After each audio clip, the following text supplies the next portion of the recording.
السلام علیکم ملګرو، ډیر زیات د خوشحالۍ خبر دی او ټولو ته د مبارک وي، ځکه هغه ماشومه کومه چې غوا شوې وه د کچې د ډاکوانو د طرفه، نو هغه الحمدلله رها شوه او د جینۍ د ماشومې د پلار دا پیغام واوري، انتهایی خوشحاله دی. موږ ټول خوشحاله یو، نو الله دې په خیر خیریت سره واپس راورسوي. د ټول قوم او شکریه یې هم ادا کړې ده. د ماشومې پلار ضروري واوري او مخکې د ملګرو سره شیر کړي. دا د نجلۍ پلار را سره ولاړ دی، اوس به په خپله ووایي چې خوشخبري به سناوي.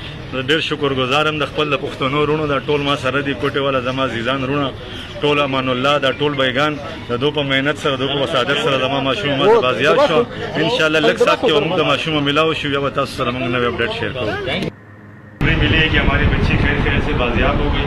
میں پورے پختون قوم کا شکرگزار ہوں جو میرے ساتھ ہیں. امان اللہ بھائی، ان کی بھرپور محنت ہے، یہ سب بھائی میرے ساتھ کھڑے ہیں. انشاءاللہ ابھی ہمیں بچی مل جائے گی. میں پورے قوم کی جو ہے نا شکریہ ادا کرتا ہوں، جتنے بھی میرے پٹھان ہیں پورے قوم میں، جہاں بھی دور دراز ہیں، سعودیہ میں، دبئی میں، پاکستان بھر میں جتنے بھی میرے پٹھان بھائی ہیں، میں سب کا شکرگزار ہوں.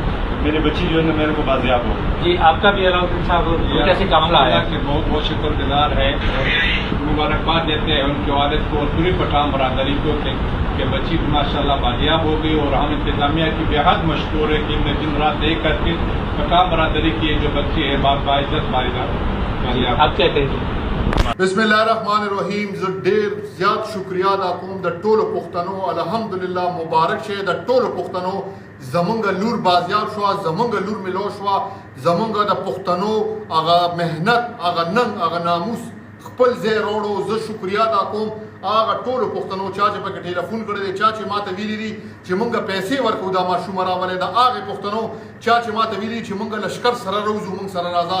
د هغې د بلوچستان د میاندو چې کم نن سره د ټوپک راوتي دي، هغه د بلوچستان پښتانه کم چې نن سره د ټوپک او د اسلحې د بچو سره راوتي دي، زما د خور دپاره، زما د لور دپاره، هغه پښتانه کم چې په اټلي کې زمونږ مشران ناست دي د پنجاب، چې هغوی ما سره دلته د آفیشل رابطې وکړې او ماته ویل چې ټینشن بنا لې، ماشومه به بازیابو، هلې به په آرام کښېنو. زه ستاسو د ټولو ډېره زیاته شکریا ادا کوم. زه یقین وساتئ ما سره الفاظ نشته. دا نن چې څه دي دا زمونږ د ټولو پښتنو یو کېدل دي. که دقه شانتې موږ په هر ظلم باندې یو کېږو، نو تاسو به ګورئ چې هر ظالم هغه ته به سزا میلاویږي او زمونږ بچیانو ته به څوک بر هم نشي کولی. موږ د بیبي فاطمې د حیا تاریخ کتلی دی. د پرتوک په کپړه یې دویمه کپړه ته وکړې وه. چا ورته وویل دا ولې؟ وایي چې زما د پرتوک په کپړه باندې د غیر نارینه نظر ونه لګي. ته د هغې نه زیاته ښایسته یې، ستا مقام د هغې نه زیات اوچت دی. هغې وصیت کړی وایي زما جنازه به د شپې اوچته وي. د مرګ نه مخکې هغې غسل وکړو، ویې لامبل پاکې جامې واچولې، خپلې خادمې ته یې وویل وایي چې علي راشي که نه ورته ووایه ښه، ورته ووایه چې ما غسل هم کړی چې ګوره ماله څوک ګوتې را نه وړي، زما دا اوږه هم څوک ښکاره نه کړي او زما جنازه چې اوچتېږي په دې به داسې جنګله ولګوئ چې زما د مړ وجود هم چاته پته ونه لګي.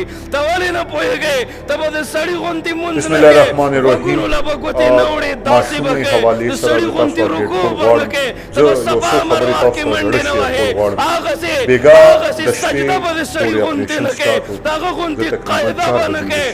کفن کې ستا کپړې سیوا دي، ستا د حیا فکر دی. ته چې قبر ته کوزېږې خلک څادرې تاو کړي چې ستا په مړ وجود باندې د چا نظر ونه لګي. ای رب کائنات، په قبر کې دننه په کفن کې ستا سر سرتور نه مني. زه تاسو ته صرف دا یو خبره کول غواړم چې برای زه خو مهرباني په چغو چغو ستړی شوم. په ټویټونو باندې سیاست مه کوئ، عملي کار وکړئ. ټویټ ورځ مې به وکړو، ستا دا مرداباد روح زنداباد ګونجې شروع منجې شو، دلته مې خبرې شروع چې د کړې. پردي موږ له دوکاندار هغه مخې ته ټول هر څه یو کولاو بل مخ طرف ته ناست دی، بوتلو، زه صرف خفه دې لپاره کېږم. چې خلک تاسو له ووټ درکړي. زموږ نه ورته ووټ پکار تکلیف دی میلاوي. او نم تاسو نه څه تمه ده. ځکه ما د دا خولاد ووټ هم سودا ستاسو قبولي، دا خدیجة سیاست الکبرا هم ستاسو زندگی قبولي. کتلې ده، خو زما دا صرف دا ما یو د رابعه بصري زندگی کتلې ده. په ماشومې سیاست مه کوئ. دا ماشومه ستاسو د سیاست بکه وکه نن ستا په وجه ستاسو باندې سیاست دین ته دی، ستاسو نقصان ستاسو دی، د خاندان، ستاسو اسلام د ته بچو، نقصان ستاسو د دی، نو نیکیانو واپس قبول شي. شي. موږ نه کوو سیاست نه موږ سیاست تاسو یو نه ټیکټاکر ووټ غواړو نه جینۍ چا له مړه ووټ شوه. ورکوو نه موږ بیخي بس موږ د ووټ نه وباسو اوس دا نور موږ صرف د صاحبان انسانیت خدمت راځي او ویډیوګانې کوي الحمدلله تاسو په دې تصویر کې ښکاري دا یو روډ دی وایي دا د یو دې پلار دا دی ناچ زموږ ګانې ټیم ورسره مه ګورئ. موجود دی څوک چې بېګا ځکه ټیټونه چې کوي چې هغې ته ماشومه په بازیاب قبر شوې کې ده تکلیف الحمدلله رسي. اپریشن سٹارټ دی د دې ماشومې چې په ته وجه دومره دوه ماشومانې پوهېږې چې بازیابې په قبر کې به شوې یو تکلیف کرسچن ده وي نو یو مه کوئ مسلمان که ده. نه. دا صرف د دې د ماشومې د نور اپریشن به په څومره خپل الله دې ټایم چې زه دا خفه کوئ. ویډیو جوړوم الحمدلله زه نور فخر به سره ویل شم څومره چې زموږ محمد ټیم رسول مشران الله په خبر ګراوند کوي. باندې موجود دي دا نه چې ټویټ نور مې به وکړو خبره څومره ختمه د زنده‌باد دین او مرداباد اسلام ټول مخالفت په ګراوند کوي. باندې موجود دي کوم ځای چې اپریشن د سٹارټ مرګ او د ژوند نسبت دویمه خبره دا چې دا پلار هم را سره دی ورور هم را سره دی زما ټیم سره هلته کې موجود دی تاسو ته تصویران دې لپاره صرف شیر کوم ویډیو هم را سره دی هر څه را سره دی خو دلته کمیونټي ګایډلاین ورکړي خالي ریموټ زه تاسو ته صرف دا یو خبره کوم چې زموږ په لور د سیاست نه کوي دا زما تاسو ټول حکمرانان کوي راشه مخکې شه موږ درپسې یو سیاست ته سایډ ته کې تاسو مخکې موږ تاسو کشران یو په یو ځای به د خپل لور د عزت لپاره جنګ کوو خو که نه تاسو یې مرداباد او زنده‌باد لکوئ ډېر یې رانو کې نور به رانو نه کوي دا شیزان ما د درې پېرې دا شیزان باندې خاموشي اختیاره کړه خو په لور کاته کې زه هر حده پورې تلو ته تیار یم. دا زما تاسو ټولو سیاستدانانو ته دی زه صرف دا یو خبره کوم موږ ته لور پکاره ده که یو کس وي چې مور یې خرابه ده مور یې غلطه ده زما مور سره کار نشته زما د ماشومې سره کار دی دا ماشومه را پیدا شي دا به ټولې خبرې کلیر وکړي دې وخت کې پلیز ریکویسټ درته کوم د زنده‌باد مرداباد نه روزه او دا چا چې دا د دروغو ټویټونه کړي دا ډیلیټ مهرباني د یو بل اوښ کې وچول زده کوي انشاءالله رب العالمین به د رحم فیصلې رالیږي. حضرت عمر رضی الله تعالی عنہ په لار روان دی ځنګل کې ابۍ ماشومان را جمع کړي دي وږي دي نهر دي هسې دیګی په اور باندې ایښی دی